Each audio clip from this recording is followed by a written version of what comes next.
The night my husband brought another woman into our house. He thought he had already won. He didn't shout.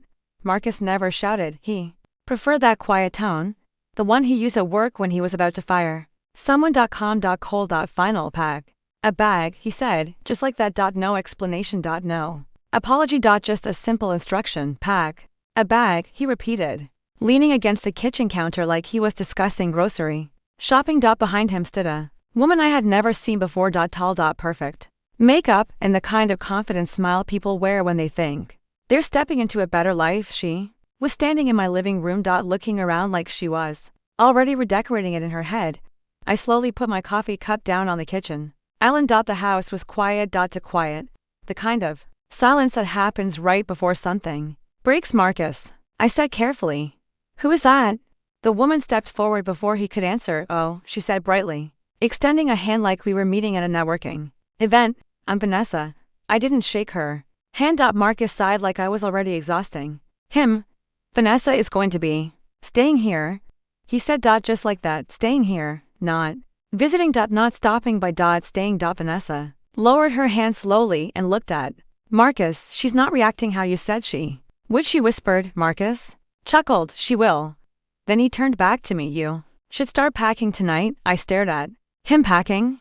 Yes, for where? He shrugged. Anywhere that isn't here. Vanessa leaned against the kitchen counter beside him. This place has good light, she said, looking toward the windows. Marcus nodded. Double quotes. Yeah, it does. Then he looked at me again. So let's not drag this out. I felt something strange then. Not anger, not sadness. Something colder, because the man standing in my kitchen was acting like the house belonged to him, like he had already decided how the night was going to end. But there was something Marcus didn't know. Something he had never bothered to check. And that one small detail was about to change everything. Marcus, I said quietly. Yes? You might want to think this through. Vanessa laughed softly. Oh wow, she said. Is this the part where she threatens to take half your money? Marcus smirked. Good luck with that. Vanessa folded her arms. You signed the prenup, right? Marcus nodded. Of course she did. They both looked at me. Waiting for a reaction. Waiting for the anger. Waiting for the meltdown. But instead, I reached for my phone. Marcus frowned. What are you doing? Sending a message to who? I typed slowly. Then I set the phone back down on the counter. Marcus shook his head. You think texting someone is going to help you? No, I said calmly. It's not for help. Vanessa tilted her head. Then what is it for? I looked at Marcus. And I said something that made him pause for the first time that night. It's a courtesy. Marcus frowned. A courtesy? Yes, for who? For the people who are about to arrive. Vanessa laughed. Oh my God. Marcus rolled his eyes. You called your friends? No. Then who? I leaned slightly against the kitchen counter and I answered calmly. The police. Marcus blinked. Vanessa stopped laughing. What? Marcus said. The police are on their way. Vanessa looked at him. Why would the police be coming here? Marcus turned back toward me. You're bluffing. I shook my head. No. Vanessa stepped away from the counter. Marcus. He raised a hand. She's lying. Vanessa looked at me again. You called the police? Yes. For what? I met Marcus's eyes. For the car. Marcus froze. Just for a second. But that second was enough. Because the moment I said the word car, the confidence on his face disappeared and Vanessa noticed. Marcus, she said slowly. What car? The house fell silent again, and this time, Marcus didn't laugh. Marcus didn't answer Vanessa right away. And that was the first real crack in the entire evening. Because up until that moment, he had been completely in control. Calm. Smug. Certain. Now he was just quiet. Vanessa looked between us. What car? She asked again. Marcus forced a laugh. She's bluffing. I didn't move. I didn't need to. The silence was doing all the work for me. Vanessa looked back at me. You called the police because of a car? Yes. Marcus shook his head. This is ridiculous, is it? Yes. He stepped closer to me. You're trying to scare her. I'm trying to warn you. Vanessa frowned. Warn him about what? Marcus answered quickly. This time nothing. But Vanessa didn't look convinced anymore. She folded her arms. You told me we were leaving in your car tonight. Marcus nodded. We are. She pointed toward the driveway. The black SUV? Yes. Vanessa looked at me again. Why would the police care about his car? I tilted my head slightly. Because it's not his. Marcus slammed his hand on the counter. That's enough. Vanessa's eyebrows lifted. Wait. What? Marcus glared at me. You're twisting things. No, I said calmly. I'm clarifying them. Vanessa stepped closer. Marcus. Whose car is it? Marcus hesitated. It's mine. I smiled slightly. No. Vanessa looked confused. Marcus snapped. It's registered in my name. No, I said, it isn't. Vanessa's head turned slowly toward him again. Marcus ran a hand through his hair. Okay, he muttered. Technically it's in the company's name. Vanessa blinked. The company owns your car? It's a company vehicle. Vanessa looked relieved. Oh. But I shook my head. That's not the problem. Marcus pointed at me again. Stop talking. Vanessa turned back toward me. What problem? The investigation. The word landed in the room like a dropped glass. Marcus froze. Vanessa frowned. What investigation? Marcus's voice was tight. There was no investigation. I raised an eyebrow. You might want to check your email. Marcus's phone buzzed in his pocket. All three of us heard it. The sound felt louder than it should have. Marcus slowly pulled the phone out. He looked to the screen, then he stopped breathing. Vanessa noticed. What is it? Marcus didn't answer. What is it? She repeated. He swallowed. It's nothing. Vanessa reached for the phone. Marcus pulled it away. Marcus, it's work. Let me see it. No. Vanessa stared at him. Then she looked at me. What did you do? I shrugged slightly. I answered a question. What question? The one your boyfriend's boss asked me this afternoon. Vanessa's eyes widened. His boss called you? Yes, why? Marcus interrupted. Because she's trying to ruin my life. Vanessa blinked. Wait, she looked at him again. Why would your boss call her? Marcus didn't answer, and that silence was even louder than the last one. Vanessa's voice dropped. Marcus. He stared at the floor. You told me the company car was part of your promotion. Marcus finally looked up. It was. You told me the car was part of your executive package. Yes, you told me you were moving up. Marcus's jaw tightened. Vanessa shook her head slowly. Oh my God, Marcus snapped. Stop overreacting. Vanessa pointed toward the driveway. Did you use that car for company business? Yes. Did you use it for trips with me? Marcus didn't respond. Vanessa's voice became very quiet. Marcus, did you use the company car for personal trips? He exhaled. Sometimes. Vanessa stepped back. And you said that was allowed. Marcus ran both hands through his hair. It usually is. Usually? Marcus didn't answer. Vanessa looked at me again. What did you tell his boss? I answered simply. The truth. Marcus's voice exploded. You reported me. No, I said calmly. I answered a question. Vanessa looked back at Marcus. What question? I picked up my phone again. And I read the message on the screen. Marcus Carter, I said slowly, is required to report to the office tomorrow morning regarding misuse of company property. The silence that followed was different. This time it wasn't tension. It was realization. Marcus looked like someone who had just stepped onto ice that was starting to crack. Vanessa stared at him. Misuse of company property? She repeated. Marcus didn't say a word, and in that moment, the police lights appeared through the front window. Blue and red flashes reflected across the living room walls. Vanessa turned toward the door. Oh my God, Marcus whispered one word. No. But it was already too late because the knock on the front door came a second later. The knock on the door was loud. Not aggressive, just firm. The kind of knock that makes everyone in the room stop breathing for a moment.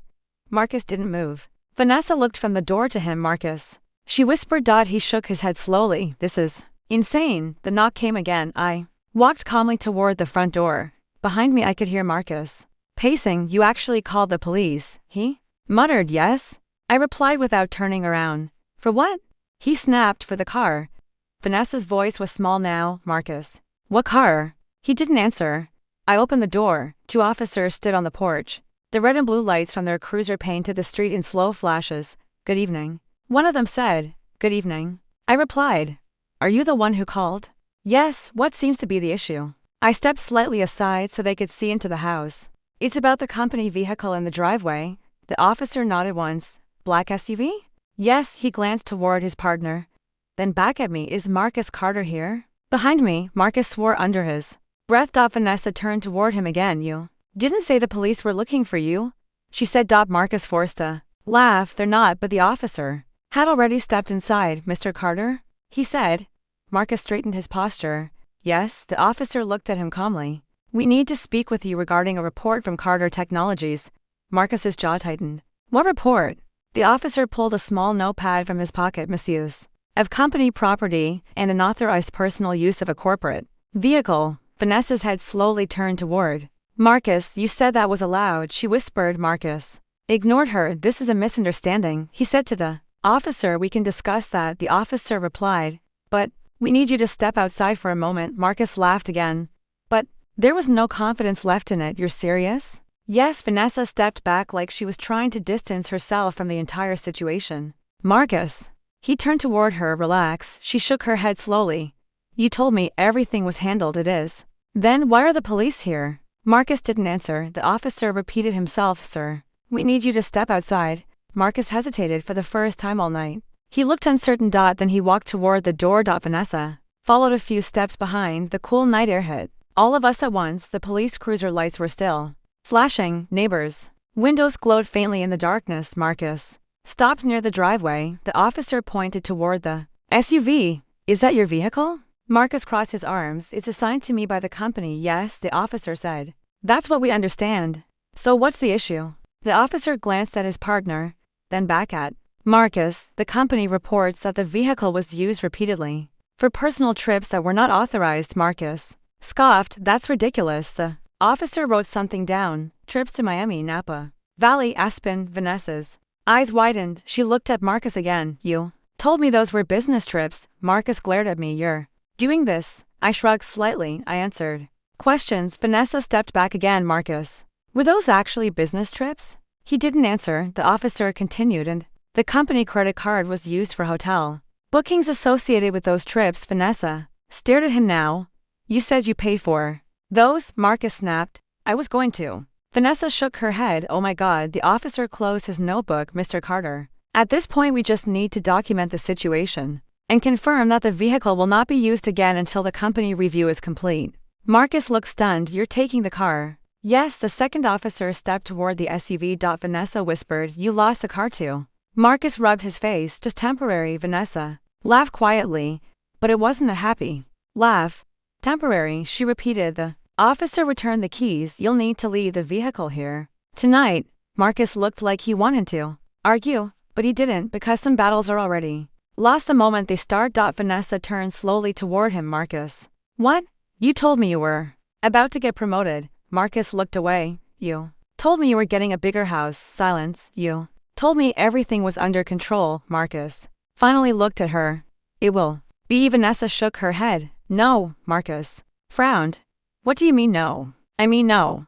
She pointed at the police cruiser, at the investigation, at the car, at the lies. Marcus's voice hardened. You're overreacting. Vanessa took a step back. No. I'm finally reacting correctly. Marcus blinked. What does that mean? Vanessa looked at him like she was seeing him clearly for the first time. It means I'm leaving. Marcus's head snapped up. You're kidding. She wasn't, and we all knew it. Vanessa didn't move right away. She just stood there on the driveway, staring at Marcus like she was trying to decide whether the man standing in front of her was the same person she thought she knew. Marcus ran both hands through his hair. You're not leaving, he said. Vanessa looked at him calmly. I am because of this? He snapped, gesturing toward the police car. Yes, this is nothing. Vanessa let out a short laugh. Nothing. Marcus pointed toward the house. She called them. Vanessa shrugged. Maybe. Marcus glared at me. You're enjoying this? No. I said quietly. I'm watching the consequences. Vanessa's head slowly turned toward Marcus. Again, you told me the company trusted you? They do. You told me you were their top executive. I am. You told me you were about to become partner. Marcus hesitated. Vanessa noticed. Oh my God. Marcus's voice dropped. Stop doing that. Doing what? Looking at me like that. Vanessa crossed her arms. Like what? Like I'm lying. She didn't answer because the silence was answer enough. The officer finished writing in his notebook. All right, he said calmly. We're done here for now. Marcus looked at him. So that's it? For tonight. And the car? It stays here. Marcus nodded slowly. The officer gave him one last look. You'll need to speak with your company tomorrow. Marcus muttered something under his breath. Then the officers returned to their cruiser. The flashing lights shut off. And suddenly the street was dark. Again. Quiet. To quiet. Vanessa stepped away from Marcus. Where are you going? He asked. To my car. You're leaving me here? Yes. Marcus laughed bitterly. After everything I did for you? Vanessa stopped walking. Then she turned around slowly. What exactly did you do for me? Marcus blinked. You lied about the house. Marcus said nothing. You lied about the car. Still silence. You lied about the trips. Marcus looked away. Vanessa shook her head. You know what the worst part is? Marcus didn't answer. You made me look stupid. Marcus snapped. Oh please, no. Vanessa said firmly. You brought me into another woman's house like you owned it. Marcus pointed at me. She set this up. Vanessa laughed again. No. She gestured toward the driveway. You did. Marcus stepped closer to her. You're seriously leaving? Yes, just like that. Yes, Marcus shook his head. Incredible. Vanessa shrugged. You should have thought about that before lying about everything. Marcus tried one last time. Vanessa. But she was already walking toward her car. The engine started a few seconds later. And just like that, the woman Marcus had risked his marriage for drove away without even looking back. Marcus stood there in the street, completely alone. The silence around him felt heavier than anything that had happened inside the house. He looked at me for a moment. He looked like he might say something angry, or desperate, or cruel. But instead, he just looked tired. You really did all this? He said quietly. I didn't have to. Marcus frowned. What does that mean? You did it yourself. Marcus looked toward the empty driveway where the SUV sat, then toward the street where Vanessa's car had disappeared. Then finally back at me. So what now? He asked. I leaned lightly against the doorframe. Now you figure out where you're going to sleep tonight? Marcus laughed softly, but it wasn't the confident laugh from earlier. It sounded hollow. You're not even going to let me stay one night? No. Marcus nodded slowly. Fair. He picked out the small bag he had brought with him, the same bag he expected me to carry out of the house earlier that night. He looked back at the house one more time. You know? He said quietly. I really thought I had everything figured out. I met his eyes. That was the problem. Marcus sighed. Then he turned and started walking down the street. Alone. I closed the front door. The house felt peaceful again, like something heavy had finally left. Marcus had come home that night believing he was about to start a new life. Instead, he lost the house, the car, the woman he risked everything for, and most likely his job the next morning. And the strange thing was, I didn't feel angry. Just calm, because sometimes the loudest revenge is simply letting the truth reveal itself. The house was quiet after Marcus disappeared down the street. Not the uncomfortable silence from earlier. A different kind of quiet. The kind that feels like the end of a storm. I stood there for a moment with my hands still on the door. Listening. No footsteps. No car doors. No voices. Just the soft sound of the wind moving through the trees outside. Then I locked the door. For the first time that night, the house felt like mine again. The next morning was strangely normal. Sunlight came through the kitchen windows. Coffee brewed. Birds chirped outside like nothing dramatic had happened. It was almost surreal. The same kitchen where Marcus had stood hours earlier telling me to pack my things now felt calm again. But my phone started buzzing before I finished my first cup of coffee. A message. Then another. Then another. Marcus. 5 missed calls. 3 texts. I didn't open them. Some conversations are already finished. Later that afternoon I received another message. Not from Marcus. From someone else. His boss. It was short. Very professional. Thank you for bringing the situation to our attention. That was all it said. But it told me everything I needed to know. 2 weeks later the news spread quietly through mutual friends. Marcus had been suspended from work. The investigation into the company car and expense reports had turned into something bigger. Much bigger. Trips that were supposed to be business meetings. Company cards used for luxury hotels. Flights that didn't appear on official schedules. Nothing criminal, but enough to destroy trust. And trust, once broken in a company like that, rarely comes back. A month later, Marcus was fired. Officially, it was called a policy violation. Unofficially, everyone knew what happened. I heard about Vanessa one more time. Apparently, she had been telling people the entire situation was a misunderstanding. That Marcus had misrepresented things, which was a polite way of saying he had lied about almost everything. They never spoke again after that night. At least not as far as anyone knew. And honestly, that part didn't surprise me at all. People who enter someone else's story usually leave just as quickly. About a year after everything happened, I saw Marcus again. By accident.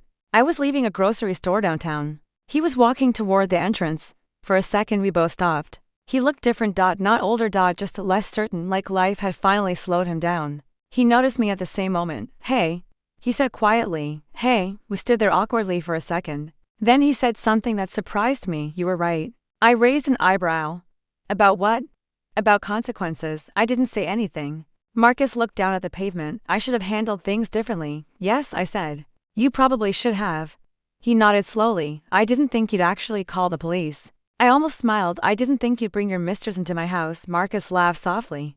But there was no arrogance in it anymore. Just a tired kind of acceptance. After a moment he nodded toward the street. Take care, he said. You too. And then he walked past me into the store. Just another person in a crowd. Not the confident man who once believed he controlled everything. Just someone moving forward with whatever life he had left, people sometimes asked me if I planned that night. If I expected things to fall apart the way they did, the answer was simple. No. I didn't plan revenge. I didn't plan humiliation. I planned protection. Because years earlier my father had told me something important. He said, "Never build your life somewhere someone else can erase you." At the time I thought he meant money, property, legal documents. But what he really meant was something deeper. Independence, balance, respect.